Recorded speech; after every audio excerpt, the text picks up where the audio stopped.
¿Qué tal amigos? Muy buenas tardes, bienvenidos a su programa Voces del Periodista, este programa que es de ustedes y para ustedes a través de las frecuencias de ABC Radio, la 760 de AM, de Organización Editorial Mexicana, este maravilloso grupo multimedia en donde somos sonido original. Gracias también a quienes nos retransmiten de manera diferida, Grupo Radio Turquesa, Frecuencias de la Pantera, Radio La Nueva República. Nuestro hashtag es Voces del Periodista. El privilegio de estar con ustedes. Gracias, ingeniero Víctor Melara García. Gracias, Jonathan Álvarez. Y bueno, pues por supuesto, en esta mesa interesantísima podremos escuchar al maestro Mario Méndez Acosta, presidente ejecutivo del Club de Periodistas de México. Mario, querido, qué gusto escucharte. Muy buenas tardes. Muy buenas tardes, qué gusto saludarlos a todos. Sí, Mario, lindo. Y bueno, pues también, por supuesto, al maestro Benjamín Castro, @carta robada, maestro querido, un periodista también fundamental, además de que él es economista y académico en la Sultana del Norte, allá en nuestro queridísimo Nuevo León, en Monterrey. Está el maestro desde Monterrey. Muchísimas gracias, maestro. ¿Cómo está usted? Muy bien, gracias. Aquí estamos. Un privilegio saludarle. Ceci, querida, Ceci Tapia, @solidaridad1000, también defensora de derechos humanos, además de que ella es fiscalista y bueno, parte fundamental de Voces del Periodista. Ceci, querida, ¿cómo estás? Un abrazo. Qué gusto de saludarles. Amigos extrañables, yo le pediría a nuestro presidente ejecutivo, a don Mario Méndez Acosta, que nos pueda compartir puntos relevantes sobre la historia de esta pasada semana y de esta naciente semana, también lo que está aconteciendo el día de hoy, lo que ha pasado en días recientes. Mario, querido, como puntos fundamentales a destacar para nuestros queridos amigos radioescuchas. Adelante, Mario. Bueno, sí, ciertamente esta semana se ha distinguido sobre todo por pues de alguna forma el agravamiento del estado de confrontación que hay entre algunos sectores empresariales y el gobierno de la República. Todo esto se debe, pues yo no creo que a situaciones concretas que hayan afectado directamente los intereses de este grupo económico, sino más bien a cuestiones declarativas, y eso es lo que más preocupa, es decir, el hecho de que se haga depender decisiones y declaraciones pues de gran trascendencia y de gran gravedad en simples declaraciones y opiniones, en decires, como se dice, y pues vemos así el enfrentamiento que ha surgido con la declaración y posteriormente corrección del empresario que representa los intereses de la Coca-Cola en México y de una vasta cadena de tiendas de conveniencia, en el sentido de que al habérsele cobrado los impuestos, el adeudo en impuestos que tenía, pues eso lo autorizaba a que él iba a destinar esa misma cantidad en sacar del poder al presidente de la República, una declaración pues prácticamente infantil, conociendo las relaciones reales del poder que existen en nuestro país, ¿no? Que revelan más bien una inmadurez inaudita, ¿no? El caso es que después hubo una velada corrección a lo que se dijo, que no era de ninguna manera un llamado a la insubordinación, por lo menos, y volvemos otra vez a un estado de algo que revela un estado de malestar de sectores económicos privilegiados ante lo que ellos consideran una amenaza a sus intereses. Claro que esos intereses pues ni remotamente están bajo bajo cuestionamiento ni bajo ninguna peligro, por decirlo de alguna forma extrema, ¿no? Sino que simplemente no les gusta lo que oyen y las afirmaciones y los planteamientos del gobierno de la República, alejado como están a los pronunciamientos casi siempre pues en favor de su interés, que partían del gobierno de la República. Ciertamente ellos no se reconocen como evidentemente son una minoría en el país. Ya hemos hablado aquí de la verdadera farsa grotesca que representan sus manifestaciones públicas, ¿no? Que dado que no pueden reunir a más de 2,000, 3,000 personas, optan por llenar las calles con sus vehículos, con sus automóviles, generalmente pues de modelos muy recientes y de muy alto costo, y dando a entender que hay una inconformidad global en nuestro país. Pues esta forma de manifestarse en limusina o en Sport Utility Vehicles, en CVs, pues simplemente los margina claramente, los deslinda claramente de los intereses del pueblo. Y esto lleva obviamente a enfrentamientos que ha habido en sus manifestaciones entre los obreros y gente trabajadora que no cabe en el asombro de verlos protestar de esta guisa, ¿no? De esta manera.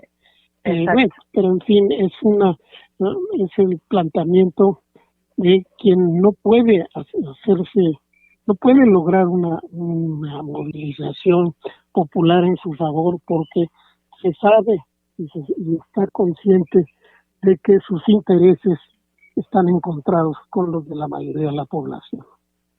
Efectivamente, Mario querido, y como tú lo dices, y yo quisiera preguntar la opinión del maestro Benjamín Castro precisamente sobre este tema que él ha venido planteando. Maestro querido Benjamín Castro, sobre lo que dice el maestro Mario Méndez Acosta y que usted también ha comentado de esa manifestación, como le llaman ahora, manifestación fifí, así le reconocen.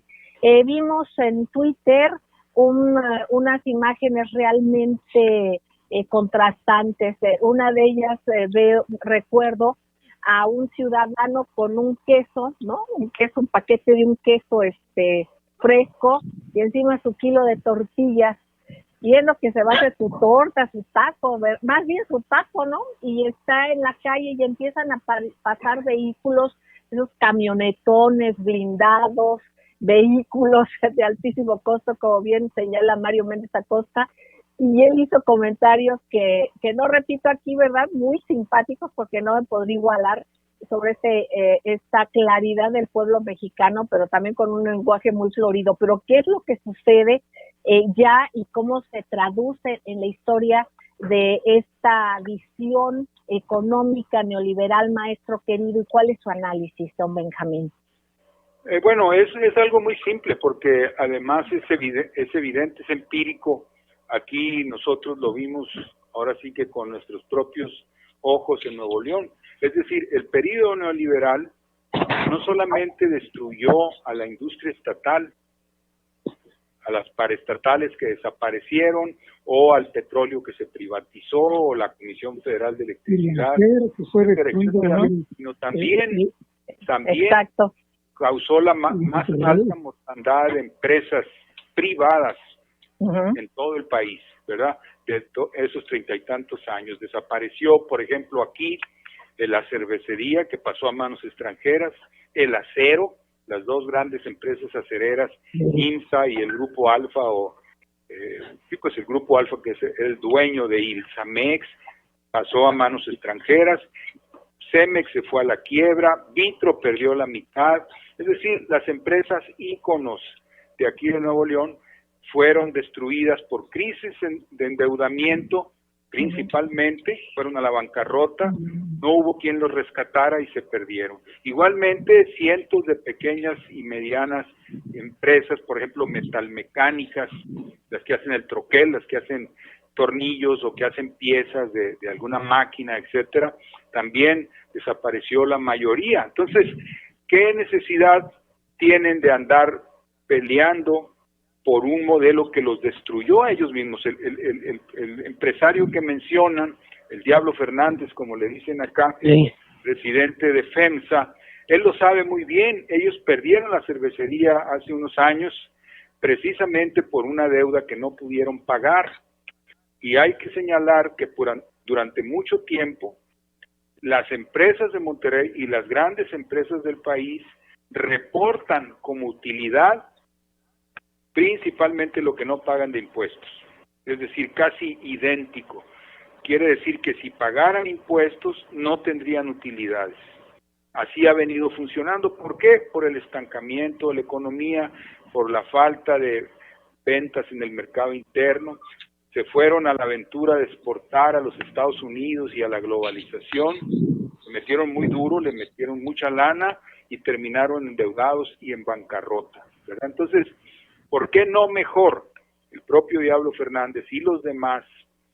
¿Por qué no una discusión, un acercamiento, una plática con el gobierno del presidente López Obrador para ver en qué pueden coincidir? Porque lo que es un hecho, yo lo digo hoy en mi comentario y en mis artículos, es que el adversario de FEMSA, lo que destruyó a FEMSA y puede volver a causarle bancarrota pronto, ¿verdad? Es lo mismo que está combatiendo el presidente López Obrador, o sea, la doctrina neoliberal, ¿verdad? La doctrina que el presidente está tratando de revertir por lo que hicieron durante 30 y tantos años con la Comisión Federal de Electricidad, que es el mejor ejemplo, sin duda. También Pemex, por supuesto, pero ahí debería haber una, ahora sí como decía el clásico, ¿no? Pero qué necesidad hay de andarte enfrentando para volver a lo que te destruyó. Aquí en Monterrey todos sabemos lo que pasó, ¿verdad? Todos. Es muy obvio. Y ese es el comentario que yo quería hacer, ¿no?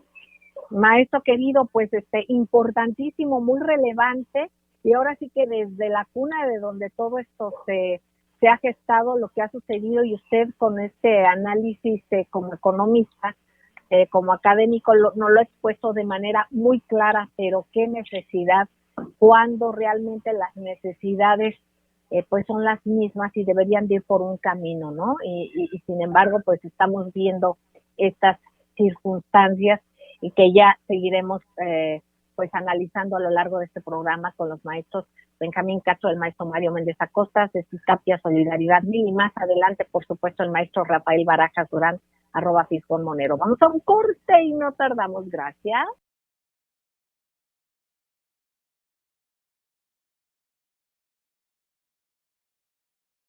Gracias, queridos amigos, gracias por seguir con nosotros en las frecuencias de ABC Radio, las 770 de AM de Organización Editorial Mexicana, en donde somos sonido original, las frecuencias de Radio Turquesa, las de La Pantera, en la frontera norte, y por supuesto Radio La Nueva República, recordándole nuestro hashtag es Voces del Periodista.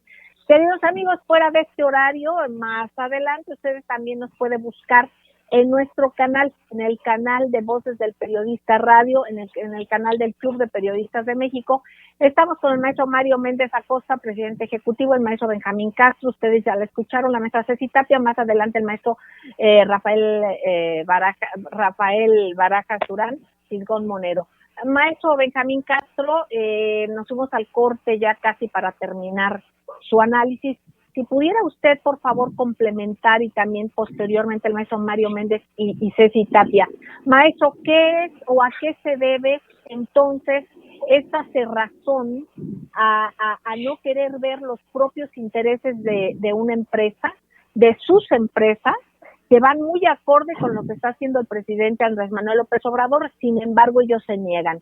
Este pago de impuestos, como bien lo dice, es ahora lo que tienen de ganancias. ¿Por qué? Porque no están operando bien. En el corte el maestro Mario Méndez Acosta nos hacía un comentario muy interesante, y es en que probablemente se manejan de manera totalmente autoritaria en sus cúpulas, ¿no? En sus empresas, espacios empresariales. Maestro, ¿usted qué opina? Por favor, y continuando con su comentario antes de irnos del corte. Adelante, maestro Benjamín Castro. Sí, es muy sencillo, están adoctrinados. Es decir, hay órganos, por ejemplo, el Tecnológico de Monterrey, que equivale al ITAM, en donde se forman generaciones de gente que piensan de un cierto modo. ¿Qué pasó aquí en Monterrey? Antes, hasta todavía Bernardo Garzazada y el propio Eugenio Garza Lagüera, que eran las cabezas del Grupo Monterrey acá, todavía se tenía una orientación hacia, digamos, el mercado interno, producir para el país, al menos una buena parte de lo que se producía, ¿verdad? Pero, pues entraron todas estas ideas con Carlos Salinas, de que ya no era necesario el mercado interno, que para qué, que ya nunca se iba a recuperar después de la crisis del 94 y de la del 82, que era mejor irse al mundo global y producir para el mercado más grande del mundo, que era Estados Unidos, ¿verdad? Y con esa finta, y bien financiados por Bank of America, Citibank, JP Morgan, se metieron en una aventura, ¿verdad? Y luego, ¿qué pasó? Es que la aventura fracasó. Lo más escandaloso fue la forma en que se fue Cemex, que era en ese momento la cabeza de todo, con la burbuja de las hipotecas en Estados Unidos, ¿verdad? A mí me tocó estar en el TEC de Monterrey explicando que eso iba a reventar, y nunca, no podían comprenderlo. Entonces, es un sector adoctrinado en la ideología globalista, en donde a pesar de los fracasos, a pesar de que perdieron el acero, que perdieron buena parte del vidrio, la cigarrera famosa, que han perdido, digamos, los íconos de la industria de Monterrey, por alguna razón, el chip, ¿no? Como dicen acá, traen un chip que les hace creer que todo eso está bien, porque así es el mercado, y aceptaron con resignación la pérdida, ¿verdad? Especialmente el empresario Fernández, el Diablo Fernández, porque perdieron la cervecería, digamos, la base de la fundación de Monterrey, de la industria de Monterrey, ya tenía casi 200 años y la perdieron, ya no es de ellos. Entonces, es ideológico, por eso yo creo que debe haber un debate en esos términos.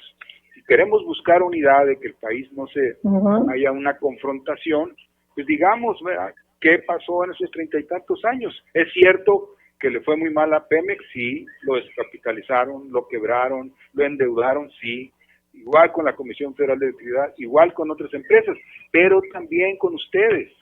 Le pasó exactamente lo mismo a la industria de Monterrey. El neoliberalismo causó la más grande mortandad de empresas. El neoliberalismo no es una doctrina capitalista. El neoliberalismo destruye al capitalismo. No es correcto decir que es capitalismo, porque es una ideología más bien colonialista, feudal.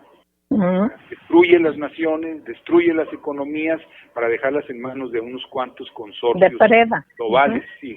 Y eso fue lo que hicieron. ¿Dónde quedó la cerveza de Monterrey? Con Heineken, que a su vez venía quebradona desde Europa, ¿verdad? Entonces, ¿dónde quedó el acero de Monterrey, de ILSA? En Ternium, una empresa global también, que la dirigen, creo que de una de las islas del Mediterráneo, donde está la sede.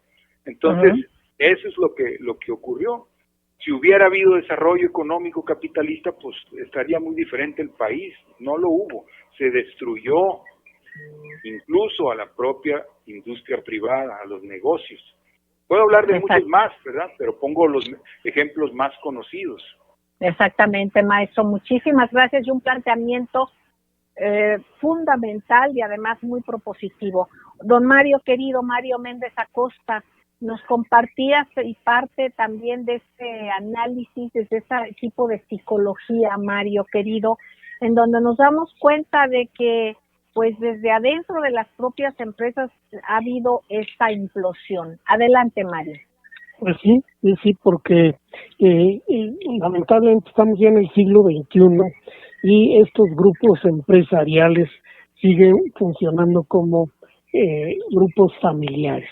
Es decir, no es una corporación con un cuerpo y un universo de accionistas organizados o no, que estén representados en distintos mercados bursátiles y donde pues se tenga que rendir cuentas la administración, donde la administración del consorcio tiene que rendirles cuentas sobre su rendimiento, sobre las utilidades, sobre las decisiones bien tomadas y las mal tomadas. No, siguen siendo un único dueño que se vuelve el padre patriarca de un grupo de industrias distintas, de fábricas distintas, y él es el amo supremo. Entonces, cualquier decisión que él tome no tiene que responder ante nadie, porque pues simplemente él es el dueño y es el que pierde o gana. Y en dado caso, si las cosas van mal, simplemente siempre queda el recurso de vender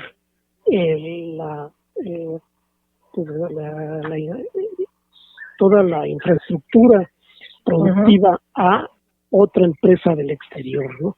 Y lavarse las manos y llevarse miles de millones y pasar el resto de su vida como millonario recluso, como ha ocurrido con tantos otros grandes empresarios en México.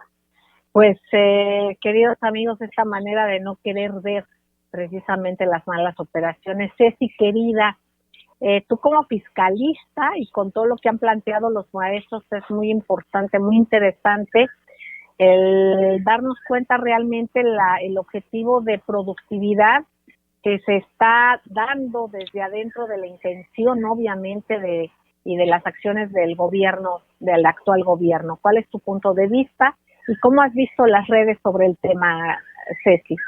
Bueno, primero, que es algo muy importante saber que antes a los grandes empresarios, a las grandes empresas que dan trabajo, porque eso es cierto, pero que los que realmente mantienen la sociedad y que mantienen el presupuesto es esa gente que trabaja, porque les retienen impuestos y porque obviamente pues ellos pagan esos impuestos y al pagar los impuestos, pues bueno, finalmente están contribuyendo. 8,790 millones de pesos adeudaba este señor José Antonio Fernández Carvajal, lo que comentaban los maestros de FEMSA, y que fue de repente un hashtag muy interesante, decía, paga tus impuestos, y él dijo, es tanto su molestia, aparte pues bueno, él puede estar a favor o en contra de lo que sea, es la libertad, ¿no? Y decía que iba a dar exactamente lo doble con tal de sacar a Andrés Manuel López Obrador del Palacio Nacional, porque ya no hay pinos, y esto es algo muy importante, pero lo que hablaban los maestros, y que es algo muy importante que tendremos que comentar con los radioescuchas y todos los tuiteros, facebookeros y toda la gente que está YouTube, etcétera, etcétera, es que justamente por esas decisiones que se han tomado, que se han olvidado las pymes, que desgraciadamente y que de una manera muy terrible, justo como lo dicen los gobiernos neoliberales, hay un ejemplo muy claro, y se los voy a decir.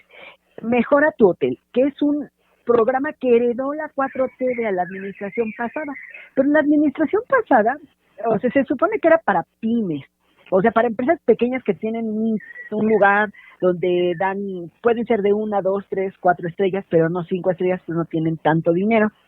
Pequeños y medianos negocios, ¿no? Pequeños y medianos negocios, pero resulta que en el sexenio anterior ese dinero se dio a 19 contratos directos a hoteleros enormísimos y estaban más de 2,458 millones de pesos, y ahorita que tienen que pues impulsar la economía, porque realmente lo que tenemos que hacer es las bases, los pymes, que son los pequeños y los medianos empresarios, para que salgan adelante y por ejemplo, en estos momentos, pues nosotros todos tenemos que ir a comprar la tiendita a la esquina, ir al mercadito, para que todos tengan dinero y pues puedan sobrevivir en una pandemia como lo que nosotros hoy estamos viviendo, ¿no? Luego.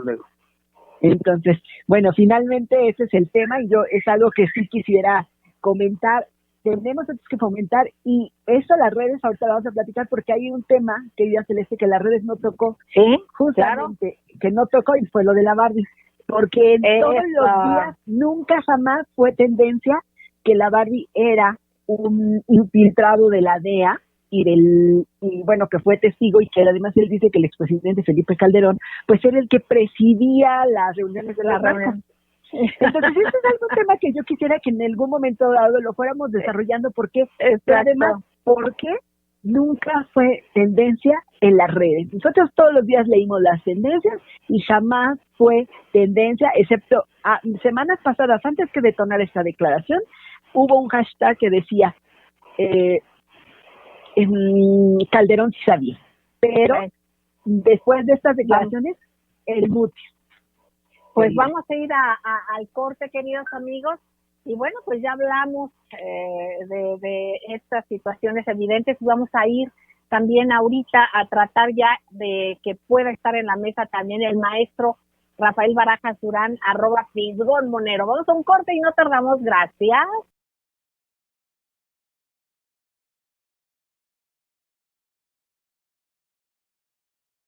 Gracias, queridos amigos. Seguimos en estas frecuencias de pluralidad. Yo les convoco a que escuchemos al maestro Juan Bautista y proseguiremos con el tema tan interesante, pero él nos hará una invitación a un curso. Y bueno, bienvenido Juan Bautista, maestro querido, todos te saludamos y te abrazamos. Adelante.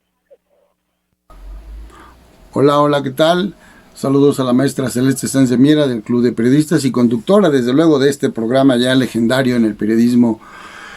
Mi invitación es para que asistan con nosotros un grupo de reporteros independientes. Estamos elaborando la propuesta de un taller de crónica, charlas en torno a la crónica. ¿Cuál es la importancia en este momento de la crónica? Bueno, la importancia es legendaria, ancestral también, porque tiene que ver con la forma de contar, de narrar, de describir y desde luego de comunicar.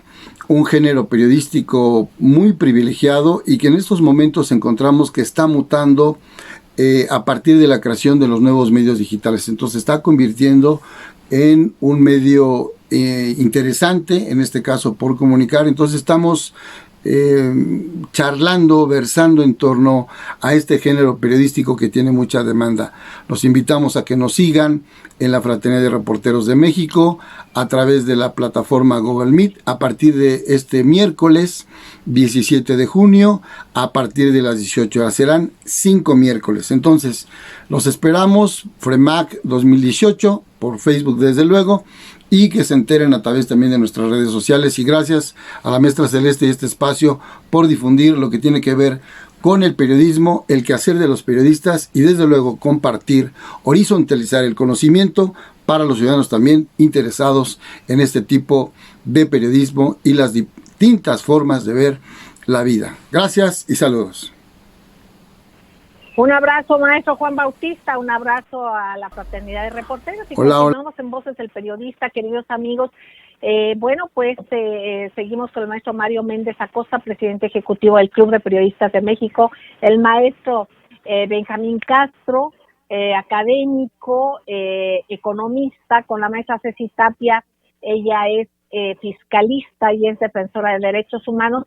Y bueno, el privilegio de tener ya en la mesa al maestro Rafael Barajas Durán, @Fisgón_Monero, una extraordinaria figura que mucho aporta y que mucho hace por la democracia en nuestro país, obviamente desde el arte y desde la academia. Maestro querido, bienvenido, muy buenas tardes. Y yo pediría a todos si podemos continuar, a que Ceci nos redondee esto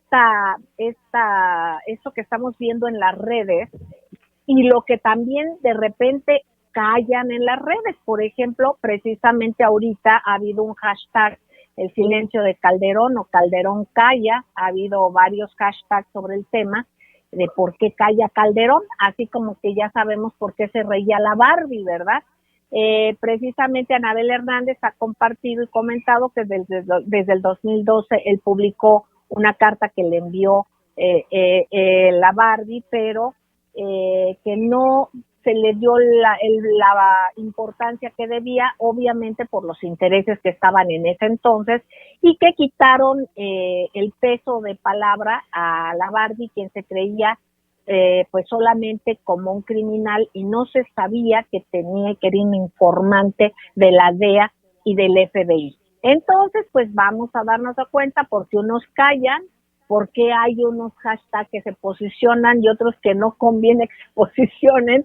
Y bueno, pues ahora vamos viendo todo esto. Ceci, querida, seguimos escuchándote sobre este tópico de las redes. Adelante. Claro que sí, pues bueno, este tema, así como lo comentas, que es muy importante, el tema de la Barbie siendo informante de la DEA nunca hizo ruido en la red, nunca. Porque la gente que generalmente está en el internet, pues ya lo leyó, lo compartió, pero no hizo un hashtag, no pasó nada. Sin embargo, esta también que acabas de mencionar, el HT de el silencio de Calderón, tampoco se hizo una tendencia, como, pero es algo muy importante. Sin embargo, hay una cuenta que sí sería muy importante que todos revisaran para aprender, que es de Julián Macías Tobar, es @JuliánMacíasT, en el que analiza, por ejemplo, los hashtags en contra de la 4T y del presidente, que digamos, pues todo este juego como lo han estado haciendo, cómo crean una cuenta mamá, digamos, él pone @AlejandroXXXX, y de ahí surgen todos los Alex, igual, 1, 2, 3, 4, 5, 6, 7, 8, así miles de cuentas, y empiezan a dar RT y hacer que un hashtag, el que tú quieras, AMLO, vete ya, pero ¿quién les lo patrocinan? Viene de Oficial Frena, Tumba Burros, fíjate que es algo muy importante. Entonces él habla de una cosa que se llama la pandemia digital, por eso es importante. Exacto. Entonces te va explicando cómo van creando estas granjas de bots que son muy, muy parecidas a las que, o sea, cómo van exponenciando y además escriben casi lo mismo, tienen los mismos números y hacen su análisis y va explicando cómo, y hace un listado, por eso es importante, con imágenes y todo para las personas que no tienen conocimiento de redes, cómo empiezan a hacer estas RTs, y esos son impulsados por gente, obviamente, que vamos a llamarla que son parte de la BOA, porque te acuerdas que ellos dicen que no, pero que bueno, finalmente está Tumba Burros, Oficial Frena, Felipe Calderón, Carlos Loret, Reforma, Sergio Sarmiento, Denise Dresser y su amado Broso, y así empieza él a explicar también cómo cuentas que dan RT a cosas católicas, como por ejemplo al Papa, al Pontifex-es, también ellos le dan RT a todos los rezos y los cantos y empiezan a impulsar esas cosas, pero cuando hay una tendencia en contra del presidente mexicano, pues ellos también entran, así sea de cualquier, o sea, voz de cualquier granja. Entonces esto ya es muy importante, querida Celeste, que lo vean, por favor. Y algo también muy bonito, la mayoría están usando fotos de modelos. Por ejemplo, aquí hay una que se llama Río de Dios, que es una modelo rusa que ni siquiera y seguramente no sabe nada de lo que está pasando con nuestro país, ni por qué le hicieron una cuenta, ni por qué le roban la imagen. Entonces yo creo que sí, esto es algo muy importante, y leer por qué hay una estrategia de este Frente Nacional que se llama Frena. Esto es muy importante porque ellos están en guerra.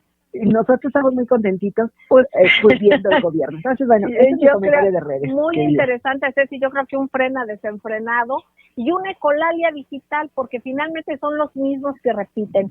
Algo que hemos detectado igual es que ustedes vean alguna cuenta de estas así tremendas, ¿no? Que atacan mucho y todo. Se mete usted a ver sus seguidores y ve usted que muchos son bots o que ya han creado cuentas reales, cuentas antiguas. Ya lo hemos dicho aquí. El presidente dijo en días pasados que ya se veían a personas que participaban, pero son los mismos, repiten cuentas falsas utilizando estas fotografías de modelos o de X personas. Incluso yo creo que ha habido la adquisición de bancos, digamos, de cuentas que ya no están activas. Entonces, pues no es que sean tanto personas, y finalmente es la ecolalia, porque uno se va dando cuenta que si uno los sigue y ve sus seguidores, hay un momento en que se juntan y chocan y te das cuenta que son los mismos. Yo sugiero bloquear, al menos es lo que yo he hecho, porque no tenemos por qué estar cediendo espacio nuestro informativo a entidades que son totalmente falsas, porque van por un objetivo falso. ¿Por qué es falso? Porque están repitiendo lo que hay alguien que les dicta que repiten. Entonces, es de la sugerencia. Maestro queridísimo, gracias, Ceci querida, Rafael Barajas Durán, @Fisgón Monero, qué gusto tenerla aquí en los micrófonos. Y bueno, pues los temas que han tocado el maestro Benjamín Castro, el maestro Mario Méndez Acosta y ahora Ceci Tapia son fundamentales. ¿Qué tema usted sugiere y cree que sea relevante compartir con nuestros queridos amigos radioescuchas? Adelante, no lo escucho. Bueno, maestro, si le quita el mute a su teléfono. Bueno, este personaje Julián Macías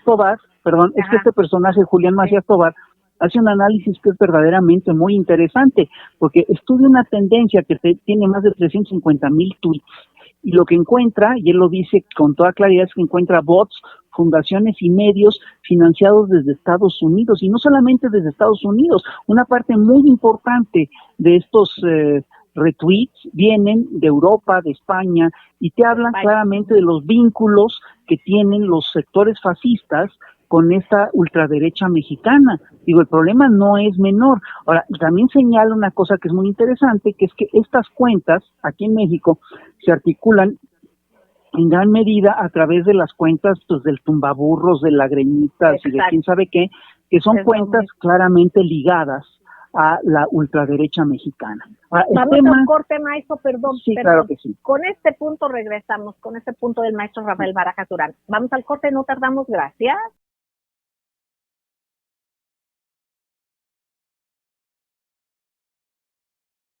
Gracias, queridos amigos, gracias por seguir con nosotros en Voces del Periodista. Estábamos escuchando y seguiremos haciéndolo al maestro Benjamín, perdónenme, Rafael Barajas Durán, @Fisgón Monero, maestro queridísimo. Y bueno, en la mesa también el maestro Benjamín Castro, Ceci Tapia y por supuesto el maestro Mario Méndez Acosta. Adelante, maestro Rafael Barajas Durán. Mira, una cosa que que hay que señalar, pues, es que efectivamente muchas de estas cuentas son cuentas mercenarias, son cuentas que simplemente lo que buscan es circulación, tráfico, etcétera. Entonces, por supuesto que retuitean pornografía y retuitean lo que sea, y también estas cosas políticas, si les pagan, ¿por qué no lo van a hacer?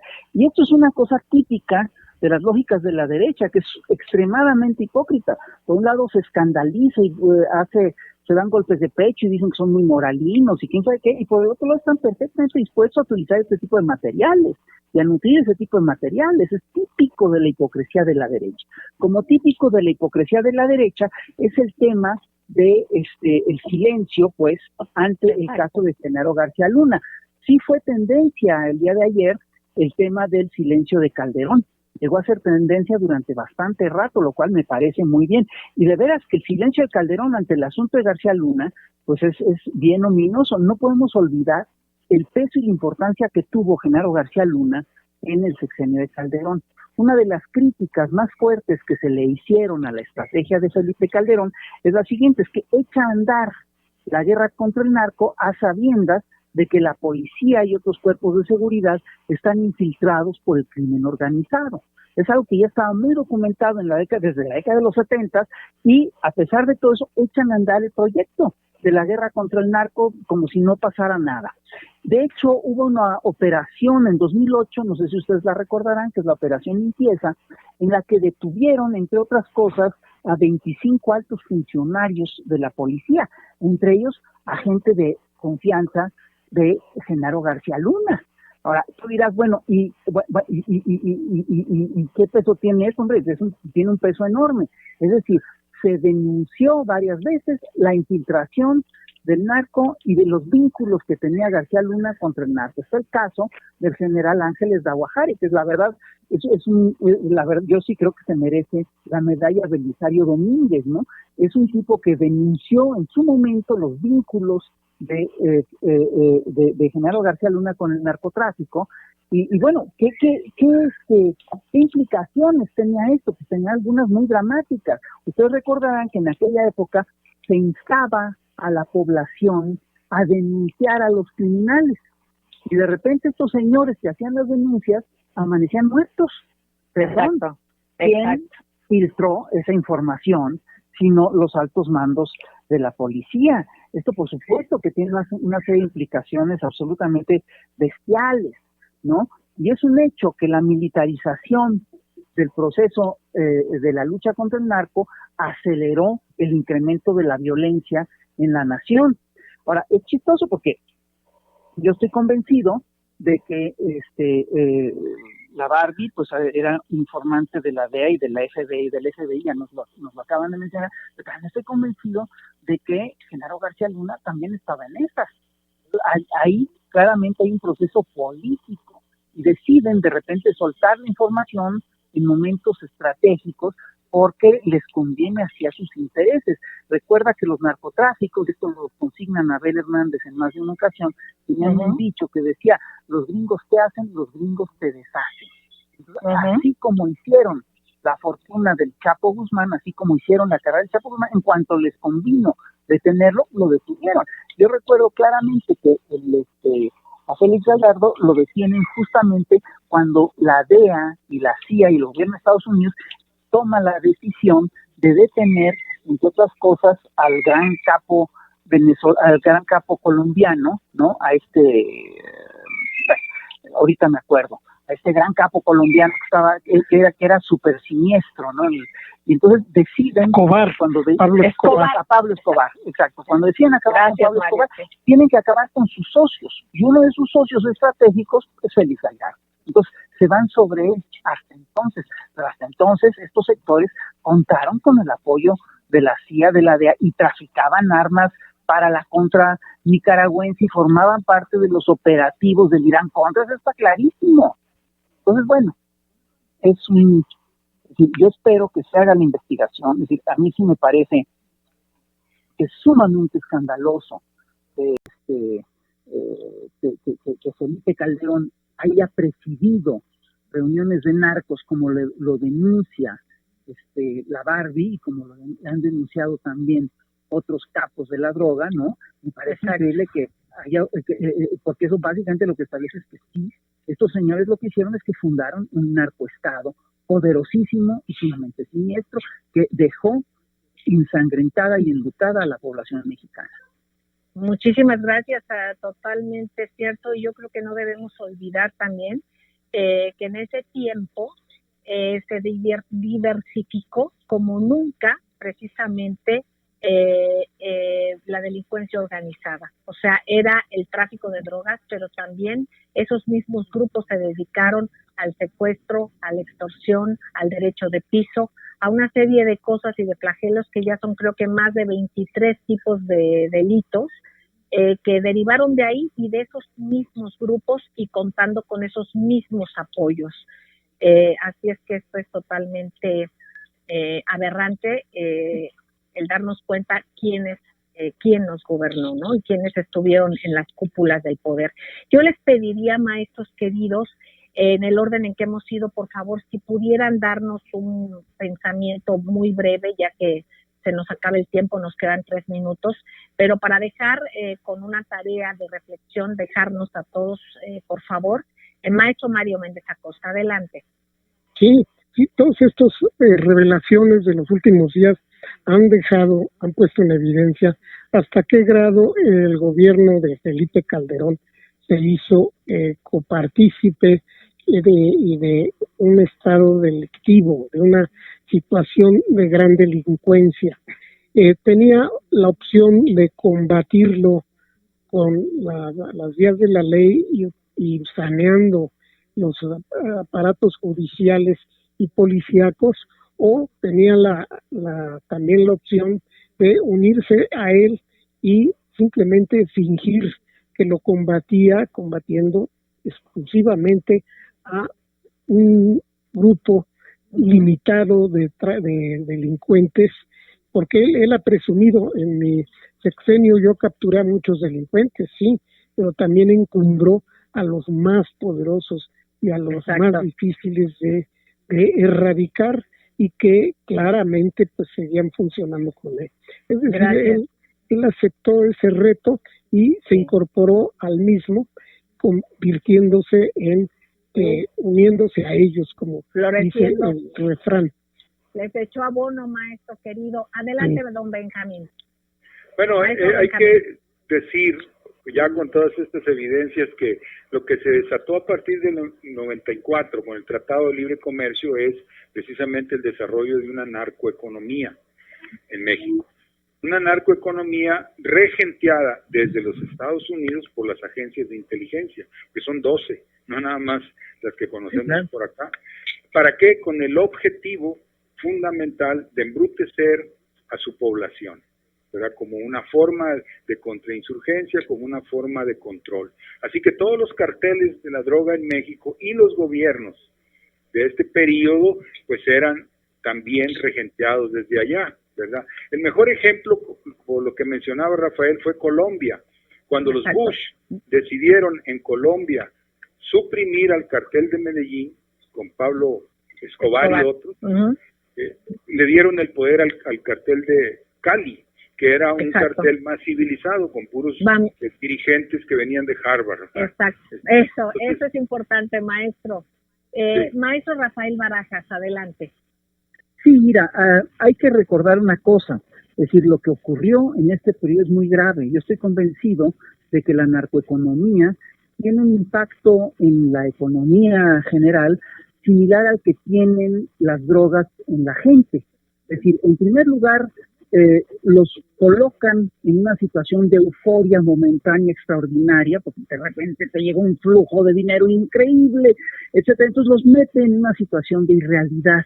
Y la otra cosa es que se vuelven muy adictivos, ¿no? Y estas dos cosas ocurrieron con la entrada del narcotráfico en México, de manera que es muy difícil acabar con la narcoeconomía. Y este va a ser un proceso largo y complicado, pero que tenemos, sin lugar a dudas, que echar a andar. Tenemos que echar a andar. Tu voz, aunque sea Ceci, querida, ya nos vamos. Bueno, hoy es el día del libro. Leamos, por favor. Leamos. Porque esto también nos va a sacar de esta narcocultura. Salgamos de esta pandemia más conscientes y más sabios. Muchas gracias, querida. Excelente, Ceci, querida. Gracias, maestros entrañables, y a ustedes, queridos amigos, muchísimas gracias. Les agradecemos. Sigan en estas frecuencias, porque aquí se escucha plural, y de eso es de lo que se trata, que todos nos escuchemos. Un beso tronadísimo.